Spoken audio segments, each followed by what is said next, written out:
Welcome to Khan's Crop Academy. Good morning, student. Hi, we are going to learn Agriculture Science and Technology Standard 12th. Chapter number 8, Seed Processing and Testing. In previous lecture, explain the processing sequence of different crop seed, that is a jawar seed, soybean seed, then groundnut seed, cotton seed, acid delinting and machine delinting. These are the sequence. तर विद्यार्थी मित्रांनो, lecture number 2 मध्ये आपण sequence of processing बघितलं आपण की कोणत्या नंतर कोणती स्टेपनं प्रोसेसिंग होत असते हे पिकावरही अवलंबून आहे. जसं भुईमूग आहे, ग्राउंडनट आहे, थोडं शेलिंग प्रोसेस होणार, तर असं बदल होणार आहे. कॉटन आहे तर डिलिंटिंग होणार. तर वेगळ्या पीक बियाचं आपल्या टेक्स्टबुकमध्ये उदाहरण आहेत. 4 क्रॉप, कॉटनचे 2 आहेत, जवार आहे, सोयाबीन आहे, भुईमूग आहे, कॉटन ॲसिड डिलिंटिंग आणि मशीन डिलिंटिंग असं प्रोसेसिंग सिक्वेन्स आपण बघितलेलं आहे.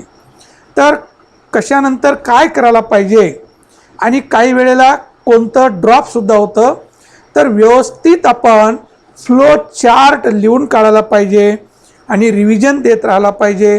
कारण परीक्षेमध्ये फ्लो चार्टसुद्धा दिले जातात, त्यामध्ये रिकाम्या जागा ठेवले जाणार, रिक्त राहणार, ते तुम्ही भरायचे, फिलअप करायचे. असं सुद्धा 3 मार्काला विचारू शकतात, 2 मार्काला विचारू शकतात. कारण की पेपर पॅटर्नच तुम्ही बघत आहे तुमची, कारण तुम्ही 9वी पासनं तुम्हाला या पद्धतीनं पेपर पॅटर्न आलेला आहे की पेपरमध्येच उत्तरं असणार आहेत आणि ते ओळखून काढायचं आहे तुम्हाला. तर परीक्षा हे फारच भूकंपट्टी करायचं नाही, समजून घ्यायचं आहे. तर अगोदर भरपूर लिहायचं होतं, आता तेवढं लिहायची गरज नाही आहे. शॉर्ट बस स्वीट आहे आता.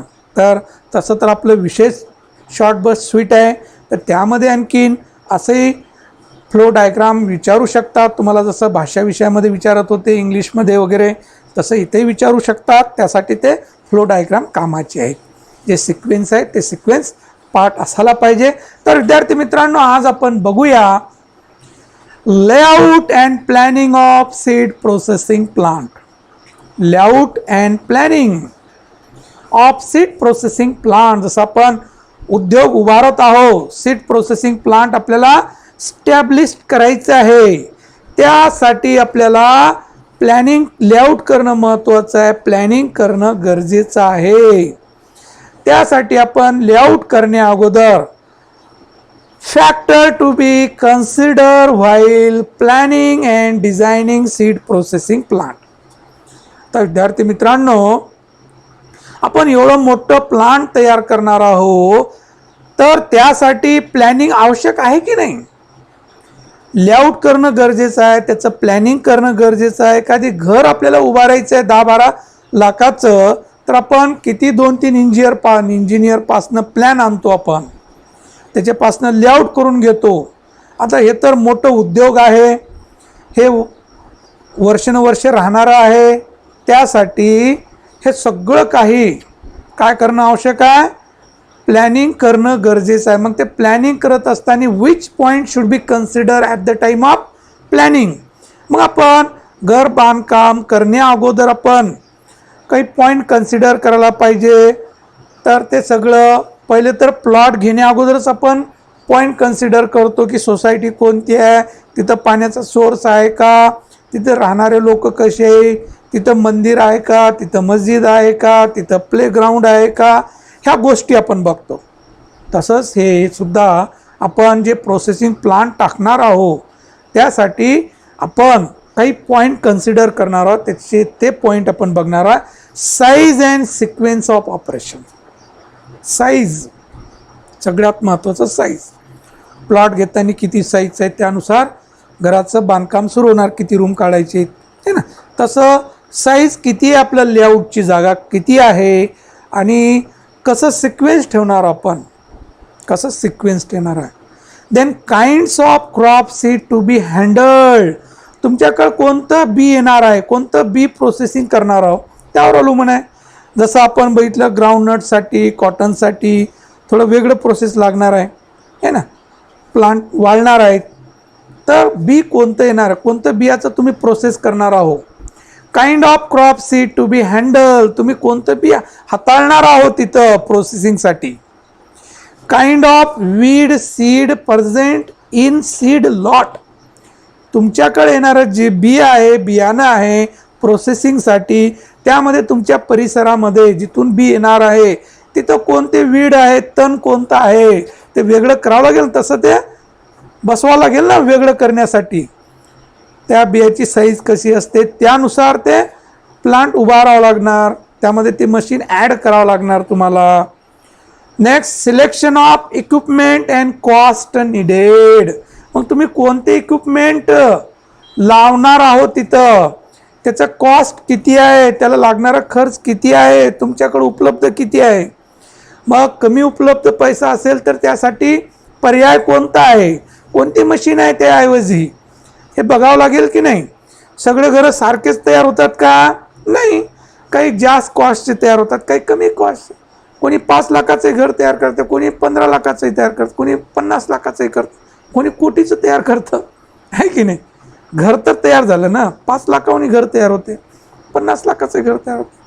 तसंच सीड प्रोसेसिंग प्लांट आपल्याकडे किती आहे, कॉस्ट खर्च किती करू शकतो त्या पद्धतीनं बसवावं लागेल मशिनरीज.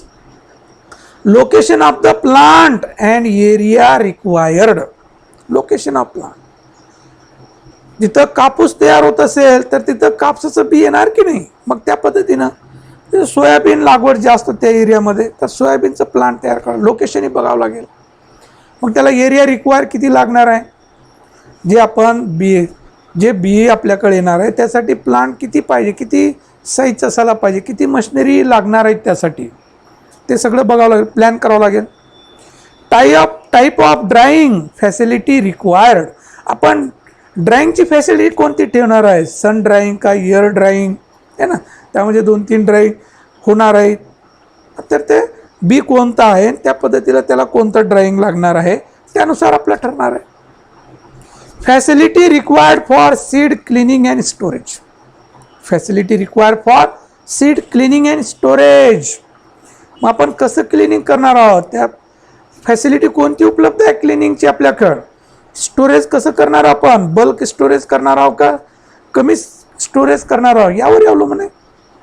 तर हे पॉईंट कन्सिडर करायला पाहिजे at the time of planning and designing of seed processing plant.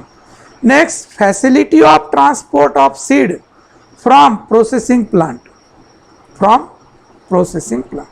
मग ट्रान्सपोर्ट फॅसिलिटी कोणती आपल्याकडं, त्याच्या शेतामधून त्याच्या गावामधून बी आपल्या सीड प्लांटपर्यंत आणण्यासाठी ट्रान्सपोर्टेशन फॅसिलिटी काय त्यानुसारही असणार ना.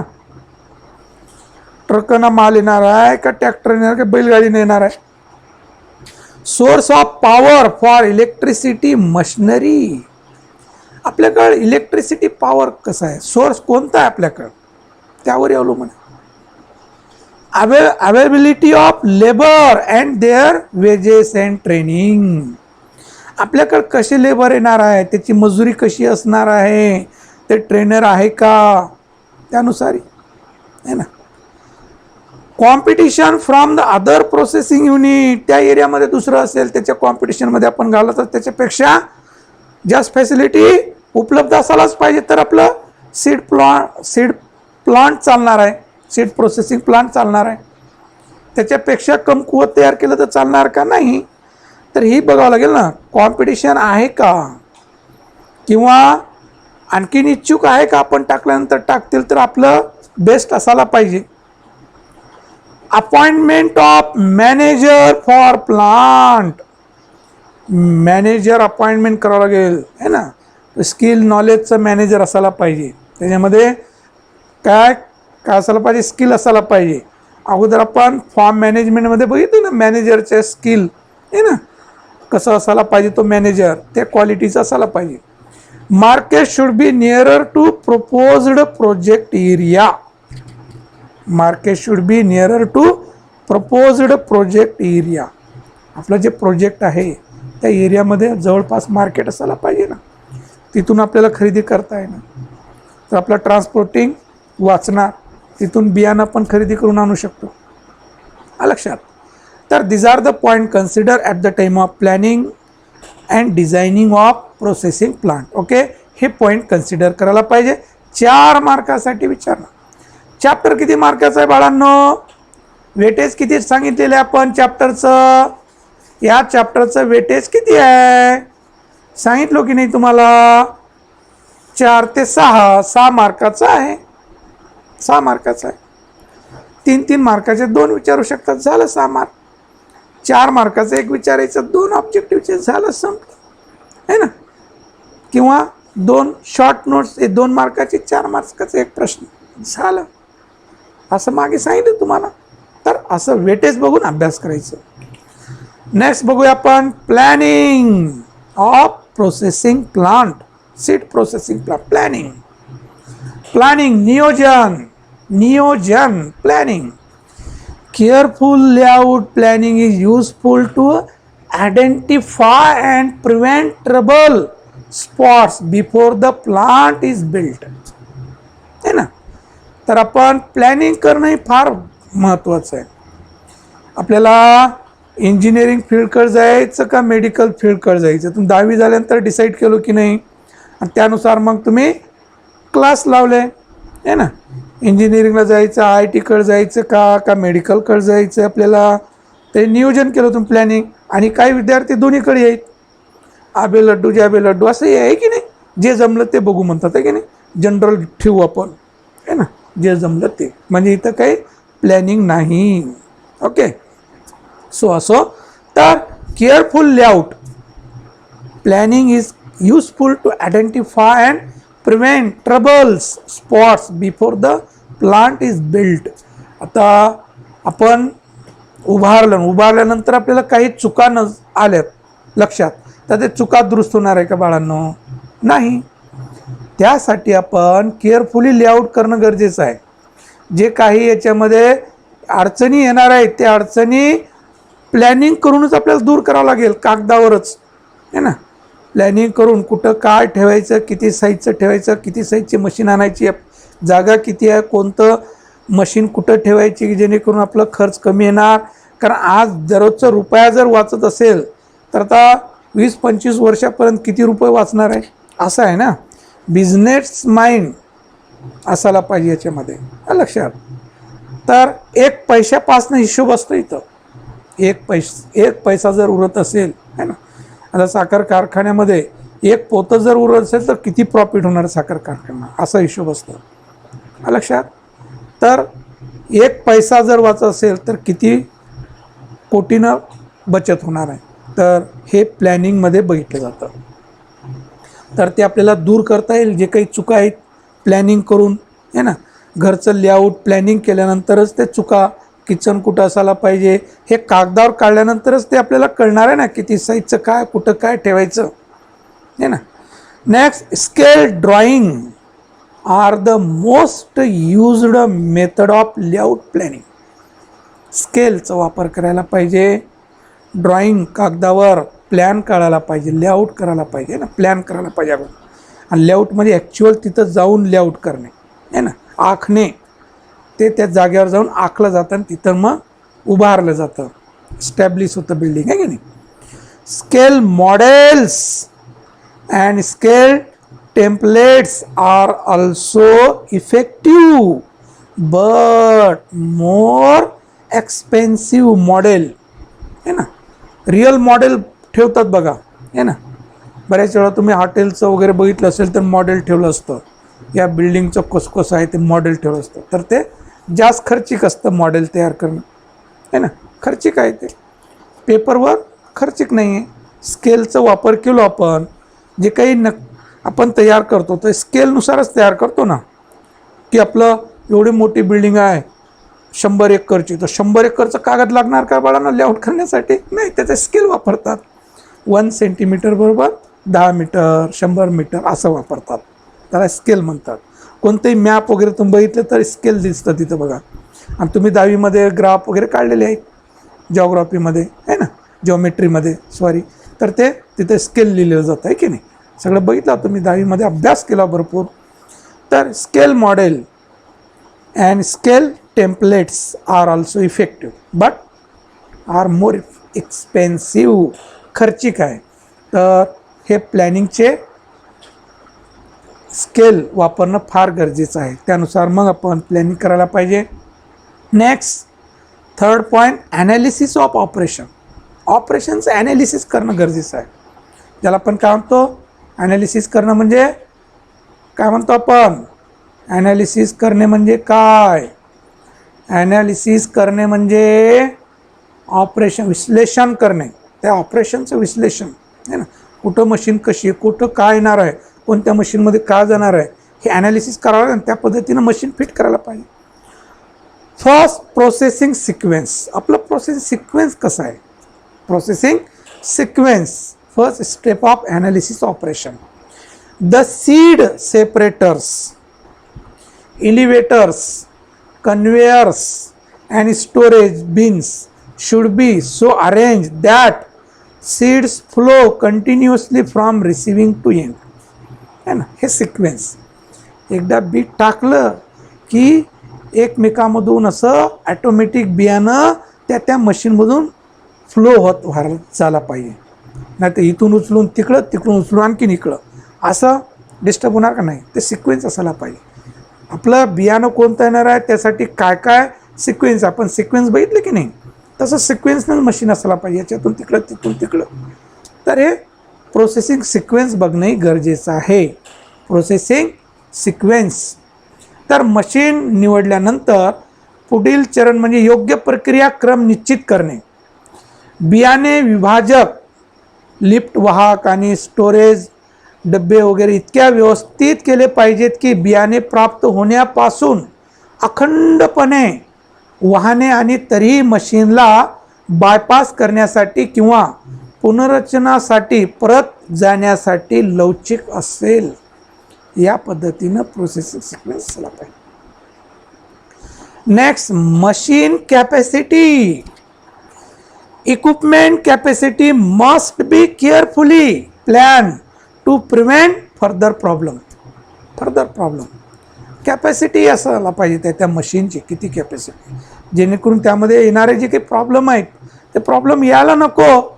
यासाठी मशीनची कॅपॅसिटी ही बघण्या, मशीनची क्षमता, अडथळे टाळण्यासाठी उपकरणाची क्षमता काळजीपूर्वक आखली गेली पाहिजे. है ना, काळजीपूर्वक आखली गेली पाहिजे. जेव्हा संपूर्ण ऑपरेटिंग क्षमतेची आवश्यकता निश्चित केली जाते तेव्हा मशीन्स काही आरक्षित क्षमतेसह क्षमता हाताळू शकतील. तर वैयक्तिक मशीन क्षमतेमध्ये फरक हाताळू शकतात. मोठ्या फरकाच्या बाबतीत एकतर मोठ्या किंवा एकापेक्षा जास्त मशीन लावलेले निर्देशकात केली जातील. तर अशा पद्धतीने ते मशीन क्षमता, त्याच्या इक्विपमेंटची कॅपॅसिटी बघून तसं अरेंजमेंट करायला पाहिजे. Next, conveying. The conveying system must be able to handle the capacity needed in a particular spot. आता कन्व्हिनियंट पोचविणे, संदेश देण्याचा प्रकार हा एक महत्त्वाचा घटक आहे. संदेश देण्याचा, कन्व्हेइंग, संदेश देण्याचं एक महत्त्वाचं काय घटक आहे. संदेश देणारी यंत्रणा एखाद्या विशिष्ट ठिकाणी आवश्यक असलेली क्षमता हाताळण्यास सक्षम असणे आवश्यक आहे.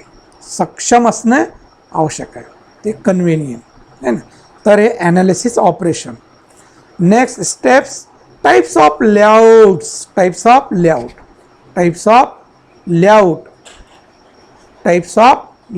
है ना. लेआउट करण्याचे प्रकार, लेआउटचे प्रकार. Types of layout. There are 3 main types of processing plant layouts.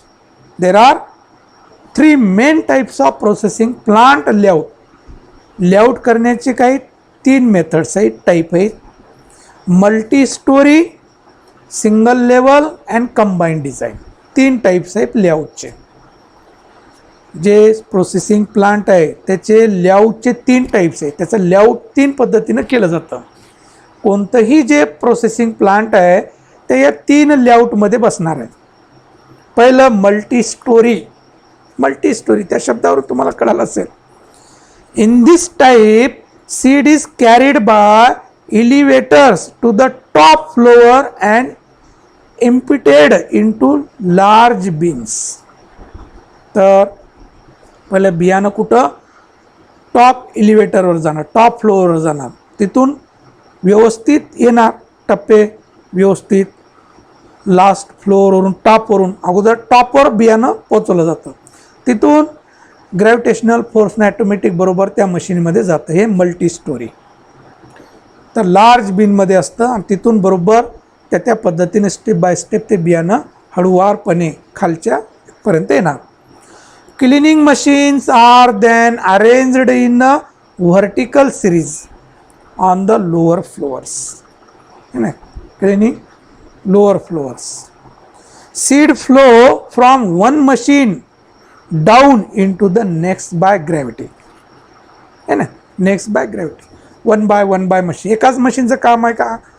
वेगळं कार्य करण्यासाठी, ड्राइंग करण्यासाठी वेगळं, क्लिनिंग करण्यासाठी वेगळं, है ना, वेगळं जे आपण सिक्वेन्स बघितले त्यासाठी वेगळं मशीन लागणार आहे. तसं त्या स्टेप वाईज त्या मशीनमधून ते बियाणं जात जाणार. त्या पद्धतीनं ते ग्रेडिंग होत राहणार. तर मल्टी स्टोरीड आहे ना. तर मल्टी स्टोरी या प्रकारात बियाणे लिफ्टद्वारे वरच्या मजल्यापर्यंत नेले जाते. वरच्या मजल्यापर्यंत नेले जाते. क्लिनिंग मशीन नंतर खालच्या मजल्यावरील उभ्या मालिकामध्ये व्यवस्थित केली जाते. एका मशीनमधून बियाणे गुरुत्वाकर्षणाने खाली जाते. एका मशीनमधून दुसऱ्या मशीनमध्ये गुरुत्वाकर्षणाच्या, है ना, टॉपवर बियाणं नेलं ना अगोदर, आता हळूवारपणे खाली खाली येत राहणार त्या पद्धतीनं. तर हे मल्टी स्टोरी लेआउट असतं.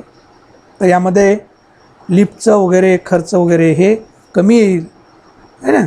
तर ॲटोमॅटिक ग्रॅव्हिटेशन न ते बियाणं त्या मशीनमध्ये येत राहणार. Single level.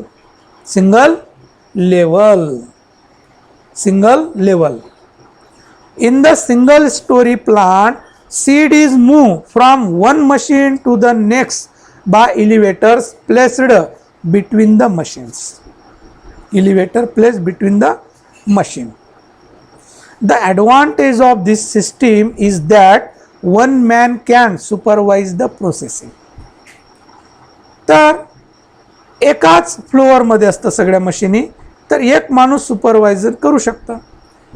आता इथं मल्टी स्टोरीमध्ये वरच्या मजल्यावर वेगळं सुपरवायझर, खालच्या मजल्यावर वेगळं सुपरवायझर असणार, है ना. इथं सिंगल लेवलमध्ये एकच, कारण एकाच फ्लोअरमध्येच सुरू आहे सगळं काम. तिथं बसून सगळं हँडल करू शकतो सुपरवायझर. हा याचा फायदा आहे. एकाच मजल्यावरील बियाणे एका मशीनमधून दुसऱ्या मशीनवर मशीनच्या दरम्यान ठेवलेल्या लिफ्टद्वारे हलवले जाते. या प्रणालीचा फायदा असा आहे की एक माणूस सगळं काही सुपरविजन करू शकतो. Then third, combined design. A compromise between the single and multi storey system. आता दोघाचं जे होतं, तर ते दोघाचं जे काही डिसॲडव्हान्टेज होतं ते दोघांमध्ये समांतर आणलं जातं. कंबाईंड डिझाईन, है ना. तर मल्टी स्टोरी राहत नाही आणि सिंगल राहत नाही, दोघांमध्ये असतं. तर हे कंबाईंड